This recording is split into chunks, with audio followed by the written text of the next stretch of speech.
আসলে আমাদের ছুটির সময় ছিল একটায়, প্লেনটা ক্র্যাশ করছে 1:15-র দিকে। তো আমরা ওই সময় আমাদের ট্রান্সপোর্টে আসি, তো ট্রান্সপোর্টের বাচ্চাদের কিছুক্ষণ আগে বের করে, 5 থেকে 6 মিনিট আগে।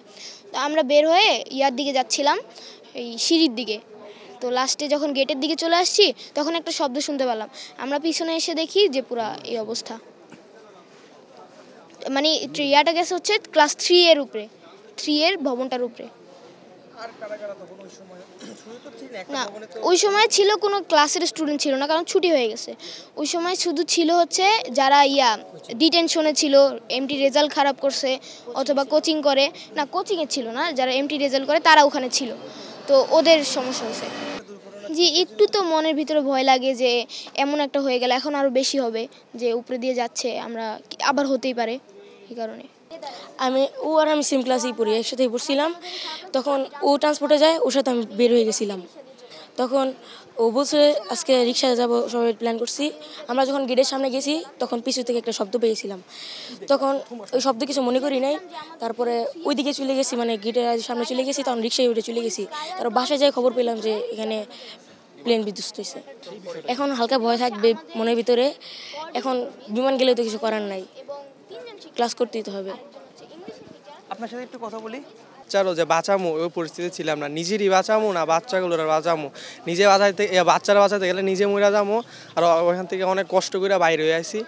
আর এখন আমাদের কিছু ফ্রেন্ড আছে, ওদের খোঁজ পাচ্ছি না, ওর পরিবারের সাথে যোগাযোগ নাই। এখন আমি মনে করেন কালকেও আমি কান্না করে আসছি। আমি টানা 2 দিন কাঁদছি। আমার আত্মীয় স্বজন সবাই ফোন দিয়ে জানতেছে যে তোমার কিছু হয়েছে না। ওরা এই কথাটা মনে নিলে আমার কান্নায় মানে এতটা খারাপ গেছে আমাদের উপরে দিয়া, মানে আমার পা এখনও কাঁপতে আছে। কি বলবো, এই কথাটা মনে নিলে আমার কান্নায়। নিজের চোখের সামনে বাচ্চাগুলা পড়তেছে, কি না কিছু করতে পারলাম না, নিজে বাচ্চা হিসাবে বললাম, নিজের অনেক স্বার্থপর মনে হইতেছে।